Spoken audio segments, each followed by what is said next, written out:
Welcome to another episode of The Parenting Brief. I'm your host, Jessica Stewart-Gonzalez, an Arizona working mom and chief of the Office of Children's Health at the Arizona Department of Health Services. Raising children is a wonderful thing, but it doesn't come without challenges. That's why we share tools and techniques to help parents like you prep for the hurdles and hiccups that pop up along the way.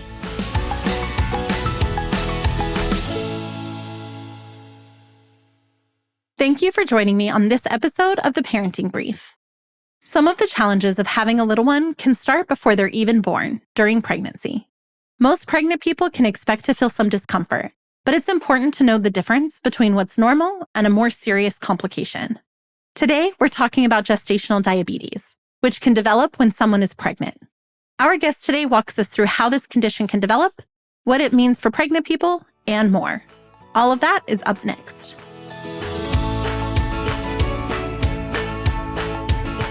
Today, Raquelle Weight is here with us to talk about gestational diabetes. She's with the Arizona Department of Health Services and is a registered dietitian. Raquelle, thank you for coming on the show today. You are welcome. Thank you so much for having me.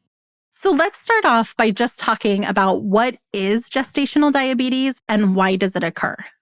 Alrighty, that's a great first place to start off.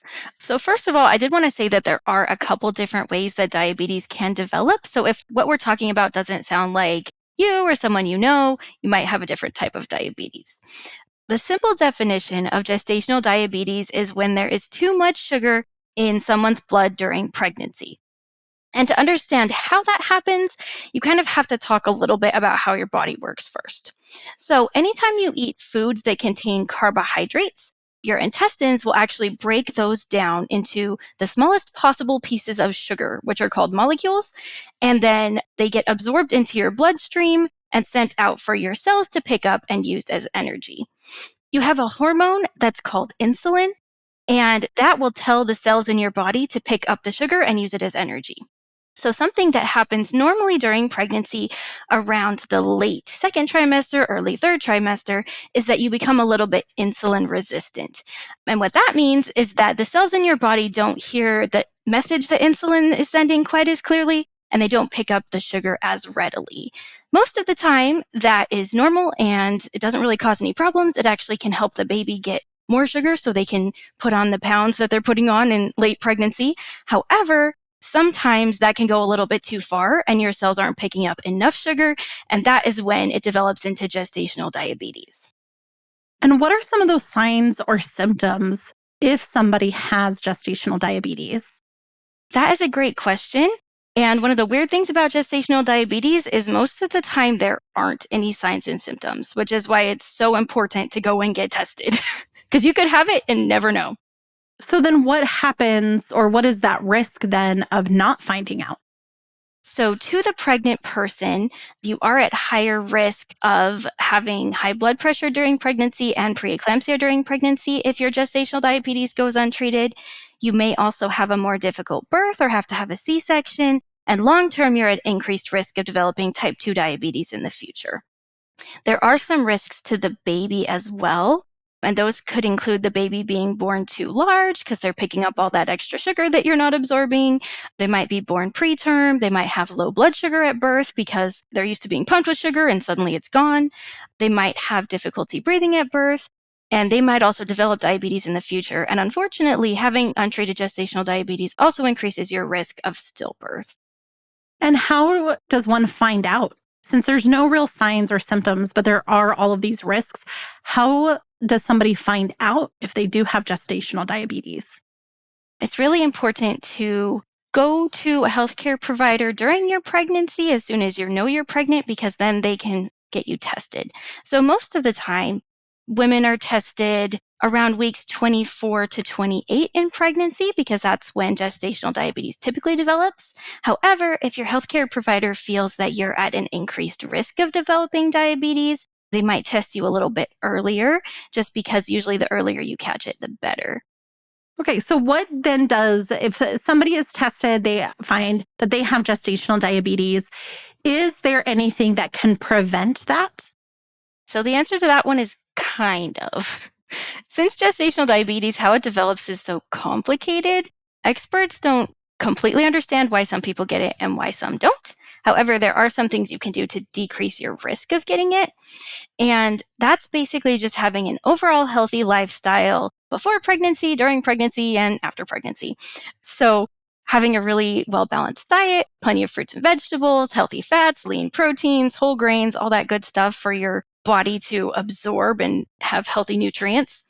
And then also having a pattern of regular movement and regular exercise is really important, because that's something that can really help with prevention. And it's just really good to get your body moving and make sure your blood isn't stagnant. And you can do whatever kind of exercise you enjoy as long as you're doing it pretty often and regularly. So those things just help prevent it, but it doesn't necessarily mean that even in doing all of those things, it is still important to be tested because it could still happen. Yes, that's correct. So those things will decrease your risk, but they aren't going to stop it from happening completely in some cases, unfortunately. So while it's named gestational diabetes, how long does this condition really last? Does it go after pregnancy, or does it suddenly immediately go away after baby is born? Typically, for most people, gestational diabetes does go away as your body goes back to a non-pregnant state. I think that's a little bit different for a lot of people, but usually they'll test you 6 to 8 weeks after the baby is born to see if you still have it.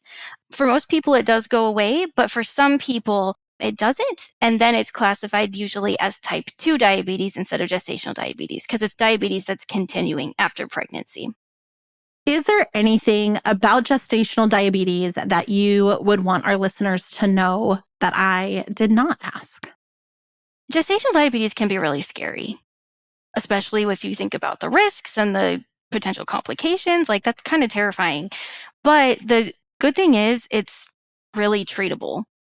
Working with your doctor and either doing diet and exercise or medication, whatever it is that they recommend, can really help you keep your blood sugar under control and help you have a healthy pregnancy and your baby be healthy as well.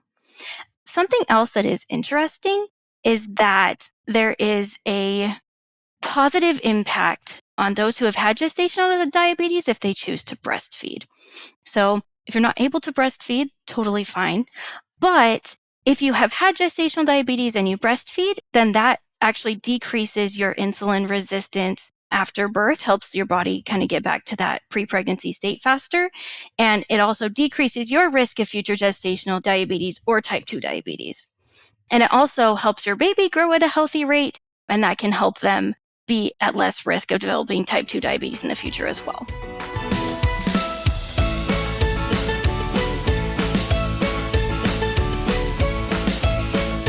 If you're interested in finding out more about gestational diabetes and what pregnant people need to know about it, take a look at the resources in the show notes.